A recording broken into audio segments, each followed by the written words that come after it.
SER Podcast. En la cadena SER. Hora 25. Pablo Tallón. Y la Guardia Civil acaba de confirmar oficialmente lo que les ha avanzado la SER, que Leire Díez y la directora de la Guardia Civil sí que se reunieron, a pesar de que el propio ministro Marlaska lo había desmentido con esta contundencia. La directora de la Guardia Civil no ha tenido ninguna reunión con ninguna persona, la que ha indicado Leire o cualquier otra, en términos de ningún tipo. Pues saludamos en directo a Javier Bañuelos, ¿cómo estás? ¿Qué tal, Pablo? ¿Cómo estás? Buenas noches. En un comunicado, es un comunicado en el que el cuerpo policial, la Guardia Civil, desvela que en uno de estos encuentros, Leire Díez le pidió la reincorporación de un agente que está imputado en el caso Koldo. No sé qué más cuenta, qué más sabemos, Bañu.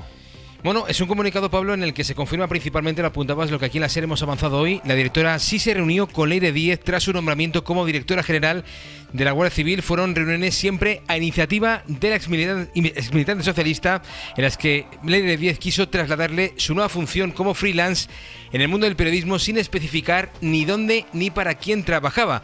Encuentros en una cafetería cercana a la Dirección General de la Guardia Civil de apenas 15 minutos, al menos el primer encuentro, una reunión que la directora entendió que era una mera toma de contacto en la que Leire Díez le pidió trabajo. Hubo un posible segundo encuentro, eso dice el comunicado, Pablo, un posible encuentro similar al primero, sin entrar en más detalles. Mercedes González sí reconoce que hubo una tercera cita, como recoge la UCO en su informe, en el que en un momento determinado Leire Díez le pide que recupere en su puesto de trabajo en la Guardia Civil al comandante Rubén Villalba, imputado en el caso Koldo, compromiso que, por cierto, Leire asume con el propio Rubén Villalba. Según la versión de la directora de la Guardia Civil, lo rechazó alegando que estaba implicado en una causa judicial. Tras ese encuentro, la directora general de la Guardia Civil no volvió a mantener encuentro alguno con la fontanera del Partido Socialista. Te lo preguntaba a las 8. ¿Cómo va a justificar Interior el cambio de versión? Porque claro, Marlaska fue muy contundente y aquí lo que se abre es un interrogante. Es decir, ¿Marlaska mintió? ¿A Marlaska le mintieron? ¿Es que de repente la directora de la Guardia Civil ha recordado aquellos encuentros? ¿Qué ha pasado aquí? ¿Cómo se va a explicar esto, Bañu?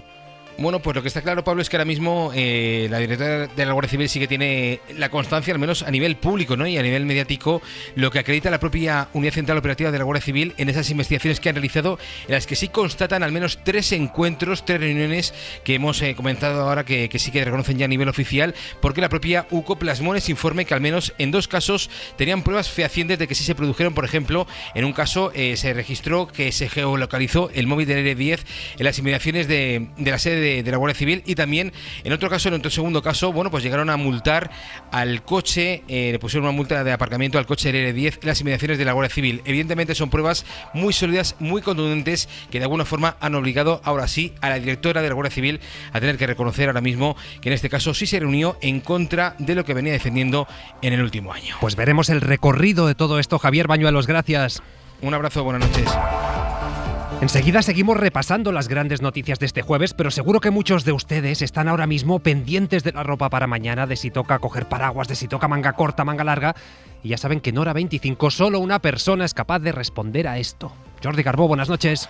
Buenas noches.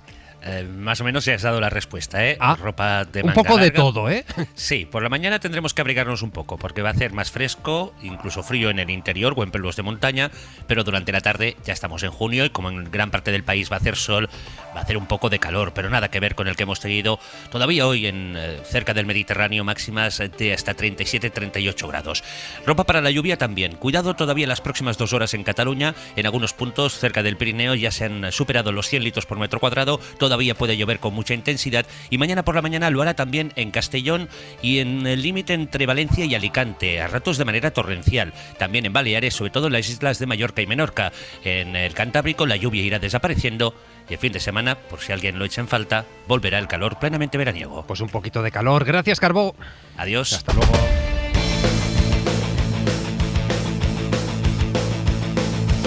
Allá donde se cruzan los caminos, donde el mal no se puede concebir, donde regresa siempre el fugitivo, poco moscado de Madrid. Manuel Javois, buenas noches. Pablo, ¿cómo estás? Hoy quieres hablar de una discriminación histórica. que por fin se va a poder remediar este fin de semana. Un fin de semana en el que por fin hablaremos de esto, de Madrid. Sí, es un tema que los españoles están dejando muy de lado.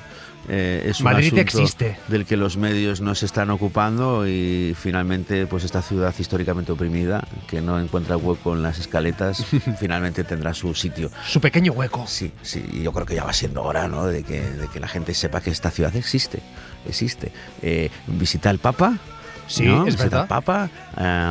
Está la Feria del Libro en su segundo gran fin de semana. Se celebran elecciones a la presidencia de ese club del que tampoco normalmente ¿Qué dices? la agenda no se ocupa, que es el Real Madrid.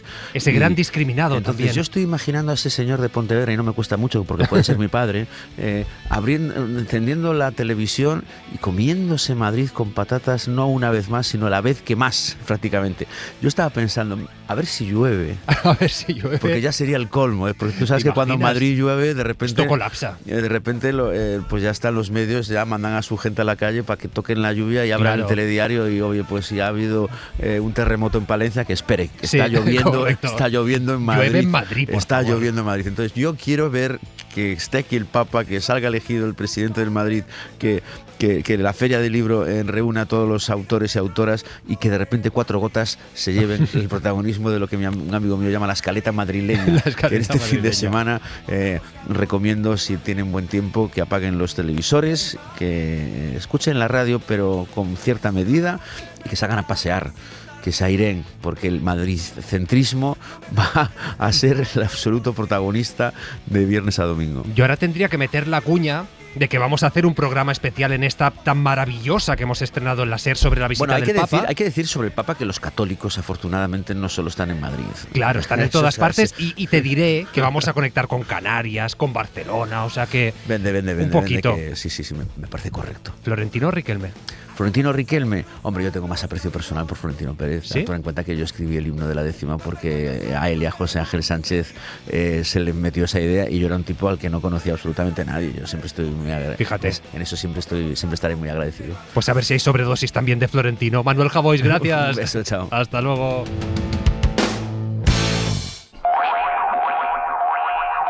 Vamos ya con el último movimiento de la UCO, que quiere conocer las cuentas del PSOE y del PSC de los años 2024-2025. La Guardia Civil se lo ha pedido al juez Pedraz para conocer si los socialistas han desviado dinero para financiar las presuntas operaciones de Leire 10.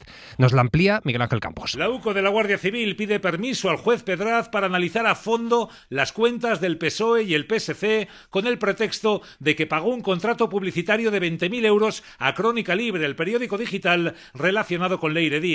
En su oficio, la UCO argumenta que como se ha detectado otro pago a este medio de comunicación por una cantidad similar desde el PSC a través de una agencia de publicidad que también contrata con el PSOE, deben ser analizados todos los movimientos en cuenta de 2024 y 2025, años en los que se desarrolló la supuesta trama de Leire. Así, la UCO pide al juez que la agencia tributaria informe sobre titulares o autorizados de las cuentas bancarias del PSOE y del PSC, donaciones, imposiciones o cobros en efectivo, bienes y relaciones societarias, entre otros aspectos. También pide que los bancos informen directamente a la UCO sobre los movimientos y saldos de las cuentas del PSOE y también del resto de investigados. Pues en el marco de este caso, hoy la UCO ha estado casi 10 horas en Bilbao registrando la sede de Tubos Reunidos. Todavía no sabemos mucho porque está bajo secreto de sumario, pero la sospecha de los investigadores es que Leire 10, el expresidente de la SEPI y el empresario Anchón Alonso, amigo de Santos Cerdán, pudieron cobrar una comisión a cambio de rescatar la compañía durante la pandemia. Nos vamos a Radio Bilbao con Óscar Gómez. Hasta pasadas las 6 de la tarde, casi 10 horas, se ha prolongado el registro de los agentes de la UCO, de la sede de Tubos Reunidos en Bilbao y de las oficinas de la fábrica de Amurrio, por orden del juez Santiago Pedraz de la Audiencia Nacional. Un registro que se produce en el marco de la investigación sobre la trama corrupta liderada por la exdirigente socialista Leire 10 y el exsecretario de organización del PSOE, Santos Cerdán, y de la que formarían parte parte también el ex vicepresidente de la SEPI, Vicente Fernández, y el empresario vasco Antxon Alonso. Los agentes, que se han llevado varias cajas con material, buscaban pruebas del presunto cobro de una comisión ilegal de 115.000 euros por facilitar el rescate de Tubos Reunidos en 2021 con un préstamo de casi 113 millones de euros. También del cobro de otros 40.000 euros por una reunión de Cerdán y Leire en Ferraz en noviembre de 2024 con directivos de la compañía para aplazar el pago de 10 millones de euros de intereses por aquel préstamo. Hoy Tubos Reunidos está en concurso de acreedores. Pues en el PSOE insisten en que son víctimas de Santos Cerdán, de Leire 10, que son víctimas y no beneficiarios de sus presuntos tejemanejes. Pero Julia Molina, buenas noches. ¿Qué tal, Pablo? Buenas noches. El PP no se lo cree y pide la dimisión de los dos, del ministro y de la directora de la Guardia Civil. El PSOE se mantiene en la misma estrategia de desvincularse de las operaciones de Cerdán. Insisten en que actuaba por su cuenta y niegan cualquier implicación de Sánchez en la trama. También el gobierno subraya que no hay ninguna prueba que lo señale y asegura que tampoco la habrá. El Masaiz defendía hoy que mantendrán su colaboración con la justicia porque quieren que llegue hasta el final. Con total tranquilidad, somos los primeros interesados en que se conozca la verdad. Indudablemente, el Partido Socialista es el de la colaboración con la justicia y, desde luego, pues esa es la actitud y la coherencia que establezco. Los socialistas respaldan además a la directora de la Guardia Civil. Creen que las reuniones con Leire no presuponen ningún delito, mientras que en el PP piden su dimisión y la de Marlaska Almazcurra es vicesecretaria. La directora de la Guardia Civil está tardando en marcharse por intentar laminar a sus propios compañeros. El ministro del Interior también, porque ha convertido su departamento en el epicentro de la cloaca. Los populares no se creen las explicaciones del PSOE. Dicen que, de ser ciertas, se querellarían contra quienes han usado el nombre del partido para delinquir. Hablan de una trama de delincuencia de Estado, de mafia, y vuelven a pedir a los socios que escojan bando, el de la corrupción o el suyo. Pues hoy el PNV ha sido claro, ha dicho claro, con Feijóo no, con ese Feijóo que va insultando constantemente, no vamos a ir de la mano. El caso es que poco a poco vamos conociendo más elementos del caso Leire 10, vamos entendiendo mejor quién era, cómo actuaba. Hoy mismo aquí en la SER hemos desvelado los audios que ella misma grababa cuando se reunía con alguien y, entre otras cosas, Isabel Vega la hemos escuchado presumir de sus contactos dentro de la Guardia Civil y también la hemos oído ofreciendo beneficios varios, acuerdos judiciales a cambio de información sobre jueces o fiscales. El sumario del caso Leire efectivamente se lee, pero también se escucha. Obviamente, la intención de todo esto es limpiar, ¿vale? Yo no estoy aquí para otra cosa que no sea limpiar. Yo te digo que a mí me han puesto ahora aquí, y ahora yo estoy haciéndolo yo. Yo sí que hago interlocución y yo sí sé lo que tengo que encajar, ¿vale? Se trata de limpiar, yo hago interlocución. Las reuniones y llamadas que grababa, como los audios que enviaba, reflejan cómo se presentaba ella a los demás. Tengo la suerte de que cierto prestigio tengo en algunos sitios. Incluso alardeando de relaciones con la directora de la Guardia Civil. Mi siguiente conversación va a ser con la directora de la Guardia Civil. No, yo con eso no quiero. La mía. Sí, pero la directora general de la Guardia Civil, a ver... Es de mi confianza. Pero también muestra sus métodos, como cuando buscó trapos sucios de la juez Mercedes Alaya. ¿Qué podemos destapar de ella? O sea, yo necesito 4 cosas que me permitan 2 impactos. O empezó a indagar sobre el teniente coronel de la UCO, Antonio Balas. Antonio Balas, ¿qué carne ideológico tiene? Solo es una pequeña parte del contenido de los dispositivos que le incautaron cuando fue detenida en diciembre y se augura batalla judicial. Leire 10 ya ha solicitado sacarlos de la causa y anular esta nueva línea de investigación. Y no solo los audios, en las últimas horas la SER también ha avanzado los papeles de Leire 10, una serie de anotaciones que ya había tomado y donde había resúmenes de sus reuniones, listas de proyectos, nombres en clave, en fin. Nos lo cuenta todo Pedro Jiménez. La UCO intervino a Leire 10, el diario, con sus andanzas y actuaciones para conseguir información de los casos que afectaban a PSOE, gobierno o empresarios bajo la lupa de la justicia para poder torpedearlas. La pluralidad de objetivos requería hacer balance y seguimiento y entre esas anotaciones hay un documento denominado Relato de las cloacas del Estado, otro con el epígrafe Informe de situación. Ofrecen una panorámica de lo que tenían entre manos, sus intentos de negociación con Villarejo, Francisco Martínez, para conseguir información a cambio de mejorar su situación procesal mediante acuerdos con la Fiscalía, de buscar nulidades que favorecieran a Ábalos, o el caso del hermano de Sánchez, o las causas de hidrocarburos. Leire anota los incumplimientos, los posibles avances, falta acuerdo con el fiscal, suele escribir.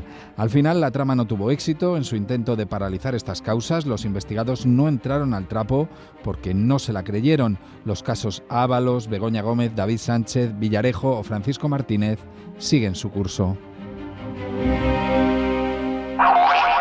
Y en el juicio al hermano de Pedro Sánchez, las acusaciones populares, entre las cuales está el PP y también varias asociaciones de extrema derecha, de hecho también está Vox, estas acusaciones doblan su petición de pena para David Sánchez.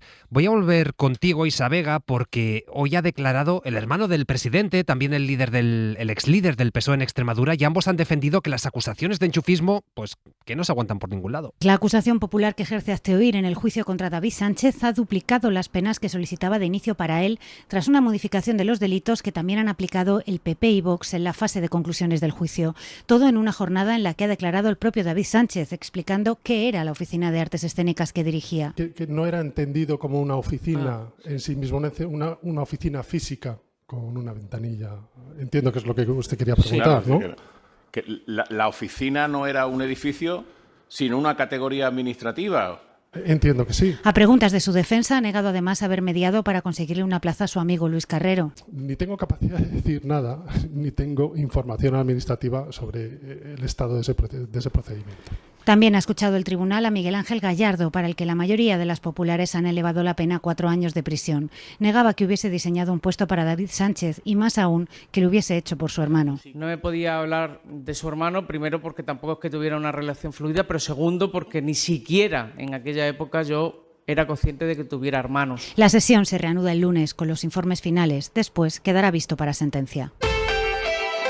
Hora 25.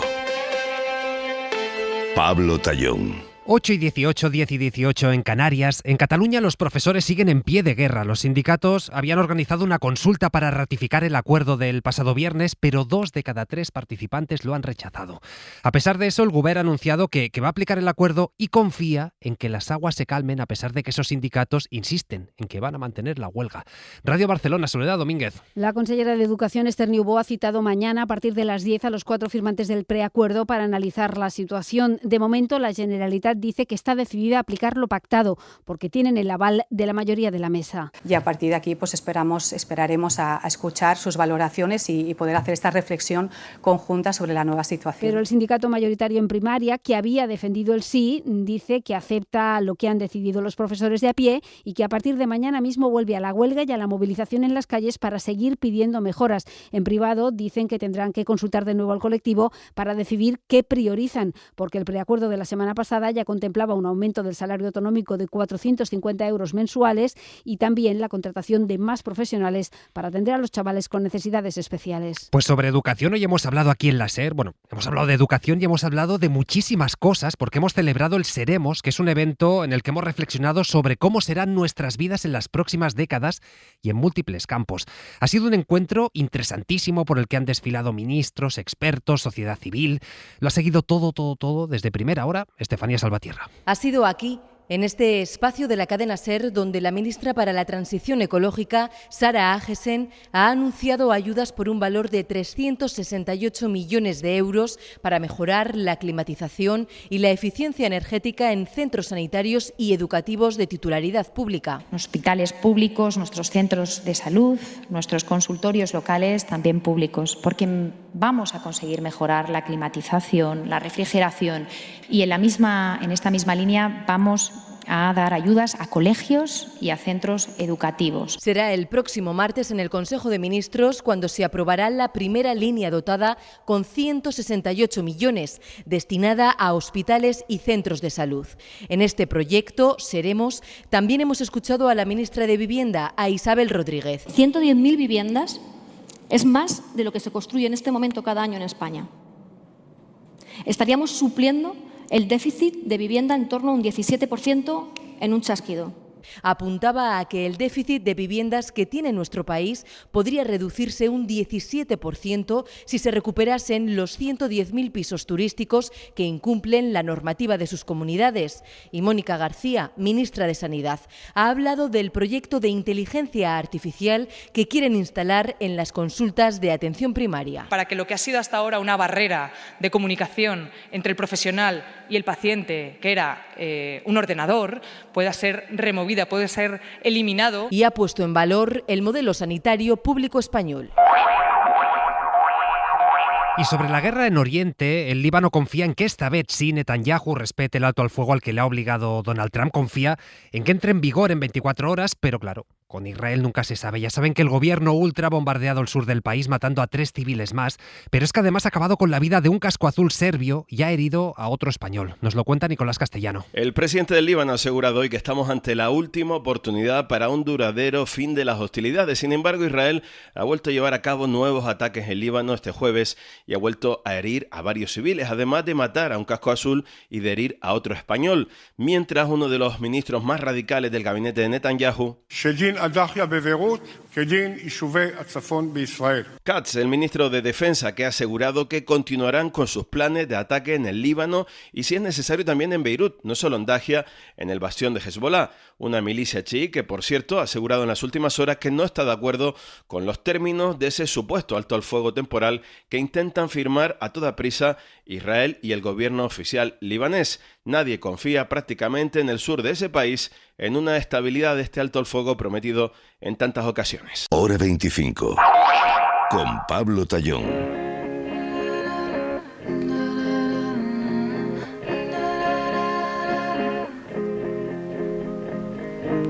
They say I'm too young to love you.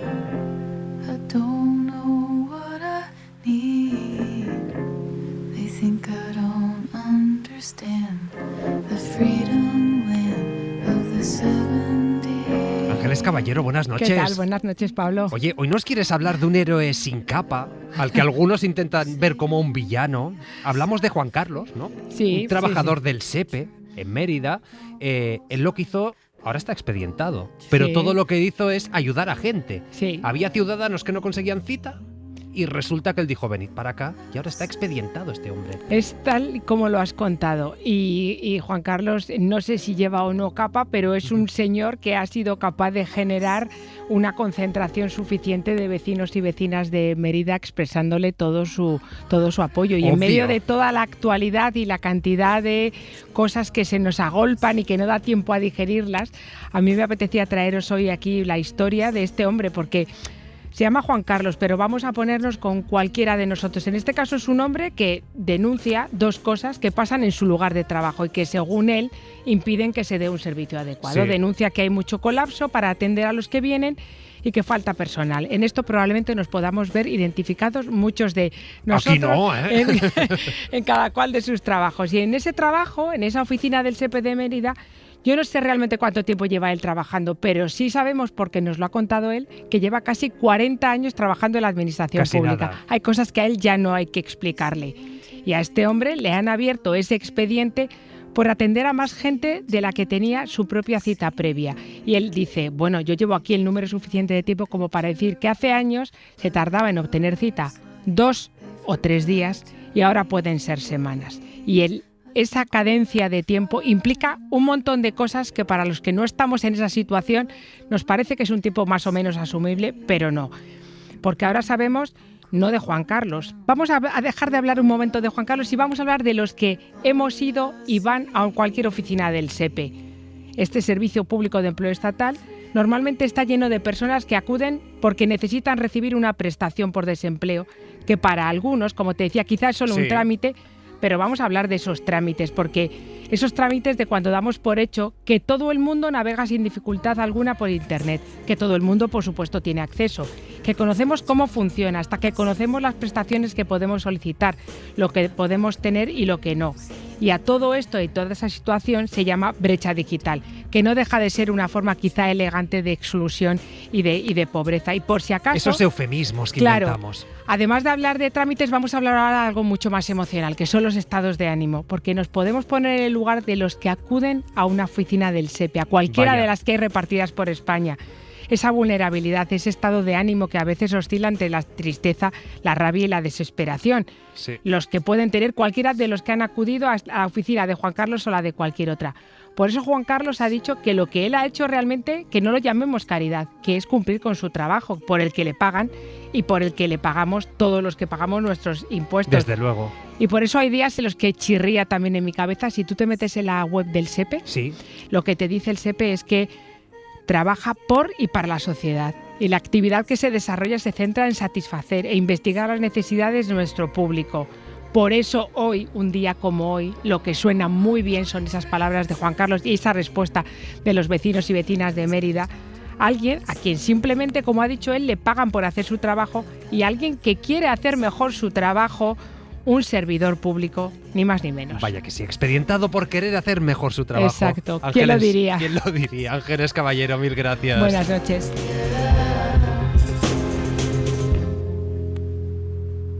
Punto y 25. Joaquín Estefanía. Mientras el esperpento que estamos viviendo en la política española nos humilla, y cuando solo faltan horas para que llegue a nuestro país el Papa León XIV, hay al menos dos asuntos transversales que deberían causar la mayor inquietud y que, pese a nuestro pasado inmediato, parecen resbalar sobre la superficie de la vida cotidiana de los ciudadanos. El primero es la epidemia de ébola, que se extiende por varios países de África como el Congo o Uganda, causando centenares de muertos. ¿Cómo no acordarnos de la COVID, aunque ambas tengan naturaleza tan distinta? Para las epidemias no existen las fronteras y entonces se convierten en pandemias. El segundo es la alarma levantada por las Naciones Unidas sobre la formación de un calentamiento natural de gran impacto mundial relacionado con el fenómeno del Niño, que se añadirá a los efectos del cambio climático causados por la actividad del hombre. Ello puede conducir a casos meteorológicos extremos en los próximos meses en el corazón del verano inmediato. Si los expertos de la ONU no se equivocan, habrá un predominio casi universal de temperaturas superiores a las habituales, con lo que ello supone en materia de incendios, sequías y movimientos de personas. O sea, otra pesadilla. Punto y 25. Manu Carreño, ¿cómo estás? Pues muy bien, ¿y tú? Yo estoy encantado. Pues me alegro mucho. Encantado porque empieza el larguero. Te puedo escuchar alegremente. Sé que te provoca una felicidad máxima. De verdad que sí, que esto hace Cuando noche. llega a las 11:30, claro que sí. Pero no porque me vaya, sino porque llegas. Claro. Que eso pues es lo oye, bonito. Pues quédate, estás invitado. Venga, quédate. pues aquí me quedo viendo el larguero. Un abrazo, Pablo. Abrazo, Manu. Hasta luego. Para no perderte ningún episodio, síguenos en la aplicación o la web de la SER, Podium Podcast o tu plataforma de audio favorita.